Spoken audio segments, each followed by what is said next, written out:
మీరు అంటున్నారు శక్తిని నిర్మాణం చేయాలని. కానీ చాలా మంది అంటారు ఆర్ఎస్ఎస్ మత విద్వేషాలను రెచ్చగొడుతుందని. ఎంతవరకు కరెక్ట్ అది? కరెక్ట్. కాంగ్రెస్ అనే పార్టీ మత విద్వేషాలను రెచ్చగొట్టి ఇవాల్టి కూడా even today they divided country on the basis of religion. Okay, I will give you some examples. 1947, August 15th, India is divided. On what basis, Amma? Okay Tell me. Sir. On what basis this nation is divided? On the basis of religion. Religion. ఇప్పుడు చెప్పండి, who divided India? Congress. Congress. On what basis? On the basis of religion. Religion. అంటే ఏమిటి? Muslims ఎక్కడ ఎక్కువ ఉంటే వాళ్ళకి ఒక state separate country ఇచ్చారు. ఇక్కడ ముస్లిమ్స్ ఎక్కువ ఉంటే వాళ్ళకి ఈస్ట్ పాకిస్తాన్ ఇచ్చారు. ఈవెన్ టుడే ఇక్కడ ఏమంటున్నారు, ఓల్డ్ సిటీ హైదరాబాద్, ఇక్కడ ముస్లిమ్స్ ఎక్కువగా ఉన్నారు కాబట్టి మాకు ముస్లిం ఓట్లు కావాలి. ముస్లిమ్స్ ఎక్కడైతే ఎక్కువగా ఉంటారో అక్కడ వాళ్ళు వేర్పాటువాదం. For example I will give you one example. నిన్ను కేరళ మలాపురం అని ఒక ఏరియా ఉంది. మలాపురం అక్కడ ముస్లిం మెజారిటీ ఉంది. వాళ్ళు మాకు సపరేట్ డిస్ట్రిక్ట్ కావాలన్నారు. ఇంకా 4 రోజులైన తర్వాత మాకు సపరేట్ స్టేట్ కావాలంటారు. They want separate state. ఇప్పుడు చెప్పండి, హిందువులు ఎక్కడున్నారో వాళ్ళు ముస్లిమ్స్తో కలిసి సహజీవనం చేస్తున్నారు కదా. ये दुर्भाग्य माने सौभाग्य पर वस्तुस्थिति यह है कि इस जगत पे जो बलवान है वो निर्बल पर आधारित किए बिना नहीं रहता. ओके, पंचशील और सहअस्तित्व चाहे जितने भी नारे लगाए, लेकिन सहअस्तित्व बलहीन और बलवान के बीच ये रमी कल्पना अभी तक नहीं हो गया. इसलिए बलम उपासवा. Okay, this is the slogan given by Swami Vivekananda and Hedgewar. కాబట్టి బలాన్ని సమాజం సంపాదించుకోవాలి. సమాజం బలహీనం అయిపోయేసరికి 47లో జిన్నా పెద్ద బలవంతుడు కాదమ్మా. Jinnah is a very weak man. వాడు భయపెట్టాడు ప్రజల్ని. వీళ్ళు భయపడిపోయారు. అప్పుడు నెహ్రూ గాంధీ వీళ్ళతో ఉండేవాళ్ళు 1947లో. పటేలు, గాంధీ, నెహ్రూ వీళ్ళంతా పెద్ద పెద్ద లీడర్స్ ఉండేవాడు. వాళ్ళందరినీ భయపెట్టి ఇండియాని డివైడ్ చేశాడు. దానికి బ్రిటిష్ వాళ్ళు కూడా సహాయం చేశారు. ఎందుకు? ఇలా డివైడ్ చేస్తే ఇండియా వీక్ అయిపోతుంది. So indirectly they can again rule the country అని కదమ్మా. ఆర్ఎస్ఎస్ సేవలు ఏముంటాయి సార్? ఇన్ని సంవత్సరాల నుంచి ఆర్ఎస్ఎస్ నడుస్తుంది కదా, అసలు సమాజం పట్ల ఆర్ఎస్ఎస్కు ఉన్న బాధ్యత అనొచ్చు లేదా సేవలు అంటే ఏ విధంగా తీసుకోవాలి? ఆర్ఎస్ఎస్ అనేక ఆర్గనైజేషన్స్లో స్వయం సేవక్స్ పనిచేస్తుంటారు. స్వయం సేవక్స్ అంటే ది వర్కర్స్ ఆఫ్ ఆర్ఎస్ఎస్. వాళ్ళు విద్యా సంస్థల్లో స్టూడెంట్స్ను ఆర్గనైజ్ చేస్తారు. అలాగే స్త్రీలను ఆర్గనైజ్ చేస్తారు. స్త్రీలను రాష్ట్రీయ సేవికా సమితి అనే పేరుతో they organize ladies. Basically it's an organization అమ్మా. అలాగే గో సేవ చేస్తారు, గో సేవ. అలాగే ఇంకా వాళ్ళు ఏం చేస్తారంటే Aarogyasri, free medicine, medical camps అవి పెడుతూ ఉంటారు. అంటే మెడికల్ క్యాంప్స్ మీరు అడగొచ్చు. Even the Lions and Rotary and Ramakrishna they are also doing some service. No doubt they are also doing good work. కానీ వాళ్ళు హిందుత్వ అనే దాని మీద స్ట్రెస్ ఇవ్వరు. ఇక్కడ హిందుత్వ అనేది stress. What is Hindutva? That is the basic concept of our this nation. ఇప్పుడు కాదు, అసలు బ్రిటన్ అనే ఒక దేశం పుట్టక ముందు, అమెరికా అనే ఒక దేశం పుట్టక ముందు ఇక్కడ హిందుత్వం ఉంది కదా. Times immemorial, right from the days of Rigveda. మరి హిందుత్వ అనేది బేస్గా ప్రపంచం అంతా వ్యాపించింది. You take any country in those days, ఈ వేదిక్ కల్చర్ ఉండేది కదా. You take any country, even Iran, Iraq, Egypt, Syria, everywhere this Hindu culture was there. కానీ మనం ఎందుకు ఓడిపోయాము అంటే బలహీనత వల్ల ఓడిపోయాము. इसलिए बलम उपासवा. This is the message of Swami Vivekananda. This is the message of Keshavrao Baliram Hedgewar. గత 100 years వాళ్ళు అదే పని చేస్తున్నారు. ఇంకో పని చేయరు, ఒకటే పని, శాఖ నడుపుతారు అంతే. డైలీ శాఖ, ఎవ్రీడే ఒక చోటకు వచ్చి అక్కడ కూర్చొని ప్రేయర్ చేయాలి. ప్రేయర్ చేసి వెళ్ళిపోవాలి. దీనివల్ల సంఘటన మే శక్తి హై. సంఘటితం చేస్తూ ఉంటారా? ఆర్గనైజేషన్. ఓకే, संगठन में शक्ति है. शक्ति है. यही एक ही स्लोगन, एक ही नारा, उनको नारा, रोश नारा. संगठन में शक्ति है. ఓకే. అండ్ ఈ సంస్థ మీద కాంగ్రెస్ వాళ్ళే కోపం. ఎందుకంటే కాంగ్రెస్ వాళ్ళు అనేది ఒక పార్టీ లేదమ్మా. పూర్వం అది Congress is a Muslim party, today is a terrorist party. Okay. మీకు ఎగ్జాంపుల్స్ ఇస్తాను. Most of our the urban terrorist are there in Congress party today. ఢిల్లీలో వేర్పాటువాది కన్హయ్య కుమార్ అని అతను కాంగ్రెస్ పార్టీలో ఉన్నాడా లేదా చెప్పండి. ఎట్లా చేర్చుకున్నారమ్మా? And who is your leader? Tell me, who is your leader? Who is your leader sir? Shri Sonia Gandhi. Sonia Gandhi came from Italy. అంతకుముందు విక్టోరియా రాణి ఉండేది. విక్టోరియా రాణి, Sonia Gandhi. Your leader itself is a foreigner. అందుకని ఈ కాంగ్రెస్ వాళ్ళు ఏం చేశారంటే, నెహ్రూ గారికి హిందుత్వ అంటే కోపం అమ్మా, చాలా కోపం. ఓకే. హిందుత్వ అంటే ఆయన ఏమన్నాడంటే, Nehru by education I'm a Christian. By education I'm a Christian. By faith I'm a Muslim. Okay. This is Nehru's statement. Jawaharlal Nehru, the first Prime Minister of India, gave this statement.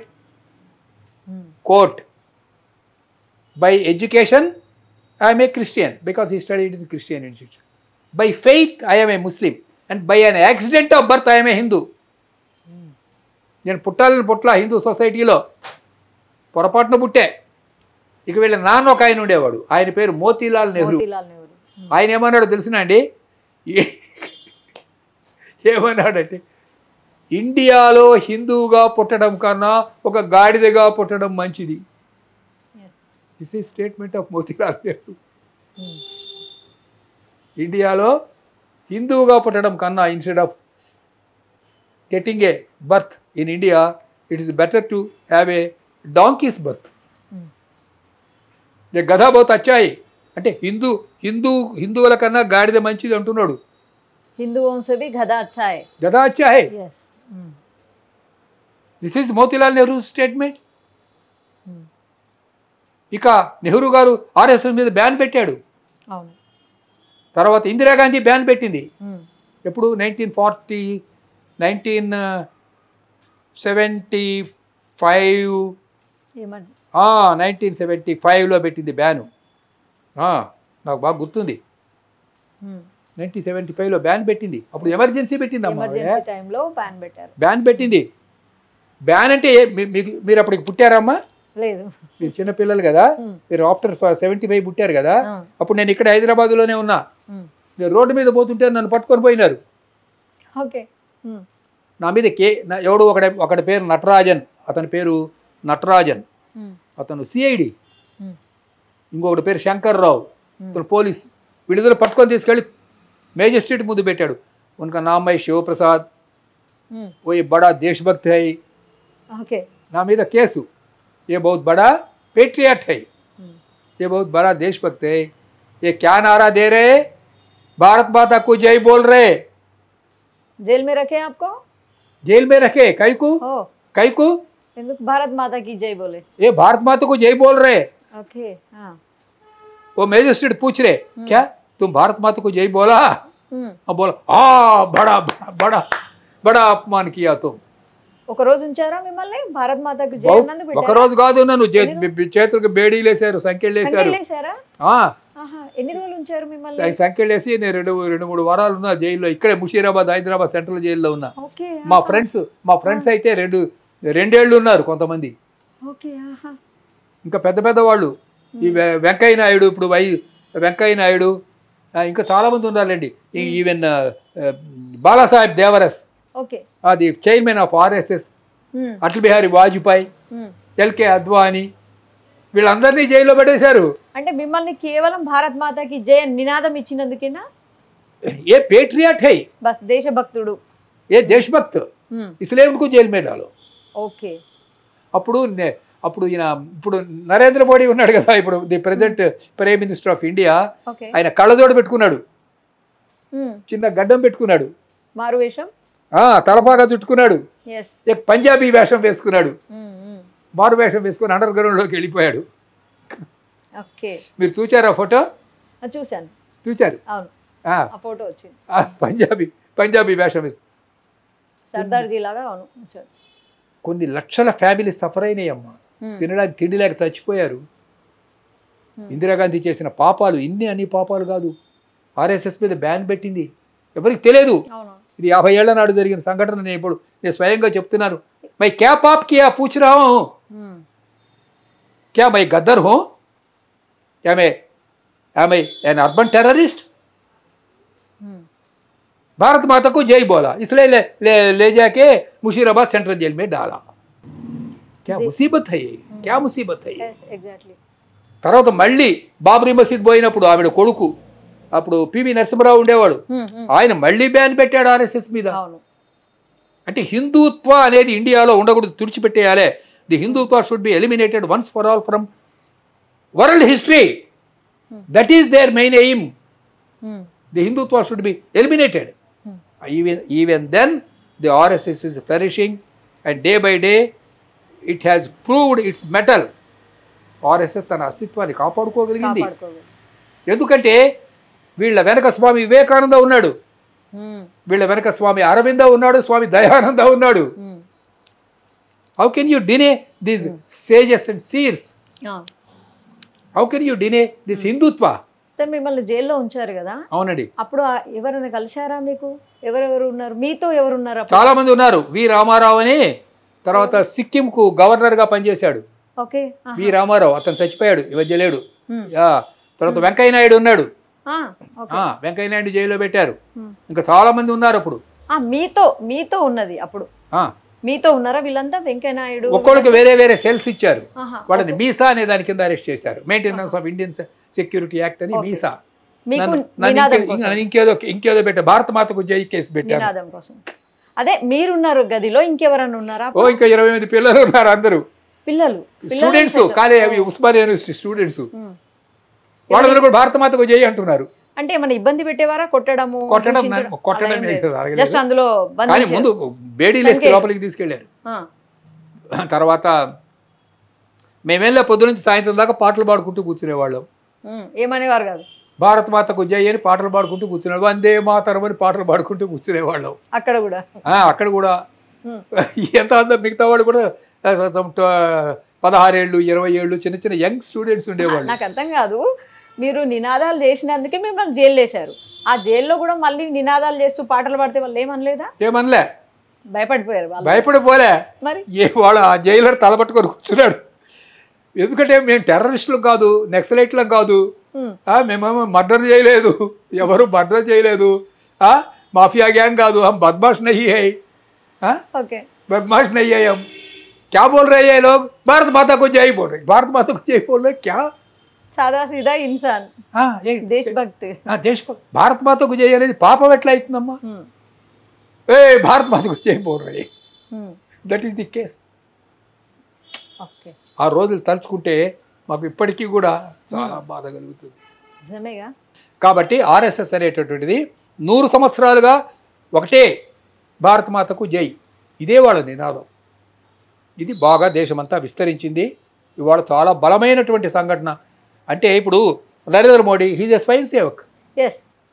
LK Advani and Rajnath Singh, they are all swayam sevaks. They are committed స్వయం సేవక్స్. వాళ్ళు భారత మాతకు జై అనే అంటారు. అందుకని వీళ్ళని చూస్తే ఎస్పెషల్లీ కమ్యూనిస్టులమ్మా, వీళ్ళకి చైనా నుంచి instructions వస్తుండేవి.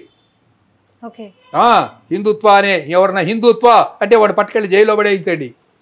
And and Indira Gandhi joint hands with communist. ఇప్పుడు ఇండియాలో ప్రియాంబుల్, మన కాన్స్టిట్యూషన్ ప్రియాంబుల్ మార్చేసింది. During emergency she change the preamble of constitution and she added secular and socialist 2 words. చాలా పాపాలు చేసింది ఆ రోజుల్లో. ఆమె చాలా తప్పులు చేసింది. ఎందుకోసము తాను ప్రైమ్ మినిస్టర్గా ఉండాలి అని. సరే, కాబట్టి మీరు అడిగినట్టు ఇప్పటికీ సరిగ్గా 100 సంవత్సరాలు అయింది. ఆ తర్వాత ఇంకా వేరే వాళ్ళు కూడా వచ్చారు. బాలాసాహెబ్ దేవరాస్ వచ్చారు, రజ్జు భయ్యా అని వచ్చారు, తర్వాత సుదర్శన్ జీ వచ్చారు, ఇప్పుడే మోహన్ భాగవత్ ఉన్నారు. They are very simple living and high thinking. వీళ్ళ హెడ్ క్వార్టర్స్ నాగపూర్లో ఉంటుంది. కానీ సంస్థ ఇప్పుడు చాలా పెద్దది అయిపోయింది, చాలా విస్తరించింది. ఆ రోజుల్లో చాలా చిన్న సంస్థ ఉండేది మొదట్లో. అది that was confined only to Nagpur or surrounding areas. Today it is విశ్వవ్యాప్తంగా అయిపోయింది. Directly or indirectly in every country there is one Hindu shakha. Every country, you take any country, they give slogans, భారత మాతాకు జై, జై శ్రీరామ్. అంటే